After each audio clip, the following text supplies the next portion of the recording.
It's day 73, no marijuana. In this video, I want to talk a little bit about marijuana withdrawals, some of the shit that I experienced, and some things that, you may look out for if you're trying to get on your weed sobriety journey.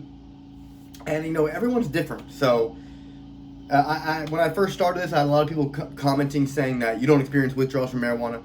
Like, maybe you didn't, but, I'm a daily user of 20 years, more than 20 years every single day. So people who are habitual users, who've used it every day for decades, you're definitely going to experience some withdrawals.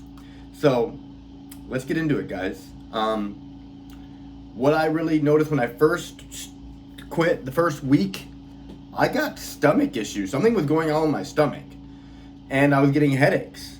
Like, my body was so used to consuming THC throughout the day that I was actually experiencing physical withdrawals. And when I first talked about this, I had so many people in the comments like, that's not true. Marijuana doesn't cause physical withdrawals. I'm like, cool. I mean, that's what happened to me. I don't know, maybe something else was going on, but I don't think so, because that was the one thing that I changed that was a huge difference in the way I was living my life. So I experienced headaches, stomach aches, just for the first couple days, maybe the first week. And also, after those subsided after the first week, the dreams started getting crazy. That was crazy. That's what a lot of people, I think, experience, the crazy ass vivid dreams. And you wake up like, that, and I wake up and I'm like, did that actually happen? This weird ass shit. Like, I would have a dream of someone that I barely knew. Like, I knew when we were acquaintances. And then I'd have a dream about this person, and we would have like this whole story movie together inside my dream, and I barely knew this person in real life. And I don't know, I just had a bunch of weird dreams like that, where I had like, there's a lot of people that I know in my life closely, and there's a lot of like, acquaintances I have. And I would have these dreams with these acquaintances that I barely knew, and it would be so in depth inside the dream, like I knew them since we were kids. It's crazy ass, weird, vivid dreams. A lot of people say they have horror dreams, or horror, or like creepy, scary dreams. I didn't really experience that so much. It was just weird, vivid dreams. Okay? And sleeping was tough at first. That was my main thing that I was worried about when I was quitting marijuana. That was probably like the thing that was like, kept on having me tell myself, this is the last day. The first day of quitting was the hardest. The second day was the second hardest. The third day was the third hardest. And it kept going on like that. Like, after you get past the first day of not smoking weed, then you're smooth sailing, really, because there's no harder day than the first day. When it comes to sleep, in my opinion. Okay? The first, 24 hours. So that's the thing, too. Also, I got really agitated. In the first couple weeks, I was very agitated, very irritable, lots of mood swings going on. And it impacted my daily life. Like, I'm a business owner. I have to show up on here on social media every day and, talk on my stories on Instagram. And I have to, help my clients and be there for them at all times. So I remember when I was going through this first couple weeks with no marijuana, it was really fucking up with my mood, making me, I'm trying to find the right word, I guess irritable and agitated, angrier, easily agitated. Any little thing would piss me the fuck off, any little ass thing, it was crazy. But over time, I was getting gradually better. I was making improvements. Day in, day out, things were just getting slowly better. Again, guys, the first month is the hardest. And towards the end of the month, it gets easier. So the first 2 weeks are definitely the hardest. That's where I experienced the most withdrawals, the most mood swings, the most irritability. The hardest was, again, the first 2 weeks, of course. Okay? But I'm glad I stuck to it. I'm so glad I stuck to it. Because I was coming out of those trenches, stronger version of myself, with more clarity, with more confidence, being more proud, being more present, being more intentional, being more organized. The list goes on and on and on, guys. More productivity. I'm just able to handle life's challenges better now as a sober king, as a sober individual. I always like to say this metaphor is that life is a dirty mess, and you are the broom, okay?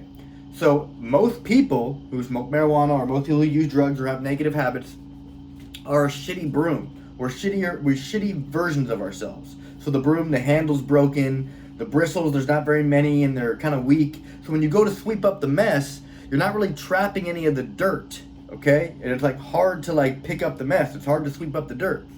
But once you remove negative habits, you stop smoking marijuana, you start working out more, you start eating better, you start talking to yourself better, you start replacing the negative habits with positive habits, you start to create a better version of yourself. Meaning you start to create a better broom. You have stronger bristles. They're more intact. You have a sturdy handle with the grip.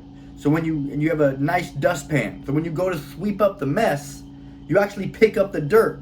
And it's a lot easier to clean up the mess. You are the broom and life is sweeping up dirt. So if you can figure out how to become a better broom, life is going to be easier, or you're going to be more easily managed because you're a better version of yourself. Because life is always going to be fucking hard, guys. Life is very hard. To the point where it's like literally unbearable, where, you know, my best friend took his freaking life. My dad took his life. That's how hard life is and how society has made it. That's why we have to be harder. We got to be stronger. So think of yourself as a broom and think of life as the mess on the floor. You got to pick it up every day. And if you're a shitty version of yourself, it's going to be hard to pick up that mess. And you might miss days and that mess accumulates and it gets dirtier and bigger. But if you can create a better version of yourself through fitness, nutrition, and mindset, life's gonna get easy. I don't want to say life's gonna get easier, but you're gonna be more equipped to handle life's challenges. And guys, I looked into a few studies. According to the meta-analysis published in JAMA in 2014, approximately 47% of regular cannabis users experienced withdrawal symptoms upon cessation, anxiety, irritability, sleep disturbances, decreased appetite, mood swings. Yep, I definitely had all those. These symptoms typically begin within the first 24 to 48 hours after quitting and can last up to 2 to 3 weeks or more depending on the individual and the usage. Okay? But I also want to share some strategies that helps with these. And just a lot of it's self-talk and understanding that this is temporary, guys. This pain isn't going to last forever, and it's going to get better if we can work through this pain. Wisdom is pain overcome. So the pain that you're going through, trying to be sober and going through these withdrawals, you have to be able to tell yourself, like, I'm gonna get wiser if I don't give in, if I stay strong, if I stick the course. You gotta get on a program. Hire a coach, I got you, find another coach or whatever. You gotta get into a routine and you gotta get some accountability and to start replacing the negative habits with the positive habits. Because I see it time and time and again. People just try to remove the negative habits and then they don't replace it with anything. And then, guys, boredom is going to come. You need to not get bored. Boredom leads to desire. Desire leads to vices. The vices lead to your life being filled with a regret and shame loop. Okay, so establish a routine. Get some accountability. Engage in physical activity daily. Every day I do something. I might not do an intense workout every day, but I'm stretching, doing some cardio, going on a walk. Every day you do something physical, okay? You got to seek support from friends, family. Get my light on.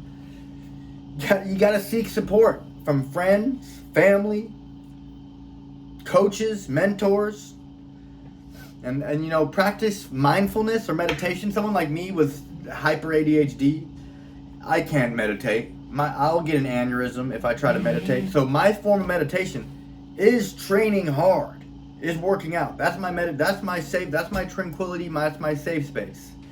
Like, you could even reach out to your primary, honestly, this is going to sound crazy. Like, my doctor, my primary care physician is really one of the guys that tried to push me to stop smoking marijuana because he knew it was so bad for my ADHD and me managing my life and me becoming a better broom to be able to pick up the mess. So he knew I needed to take out that marijuana. He knew that success was a removal process, not only for my mental health, but my physical health and my longevity. But I just want to let you guys know that day 73, it's so fucking worth it, guys. It's so fucking worth it. Like, sometimes I still kind of feel like I'm in a fog because I'm constantly working. I'm never bored. Like right now, it's like 5:45.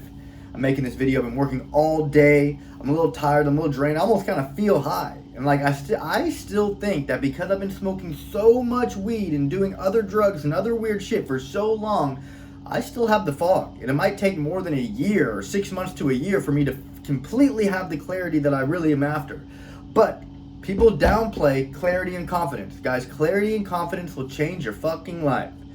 Because a lot of you guys do not have any fucking clarity.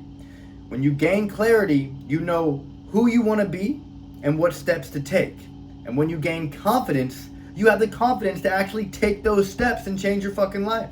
Clarity and confidence are going to change your life. And that's what happened when I removed marijuana. After the first probably 2 months, I gained massive clarity, massive confidence, guys.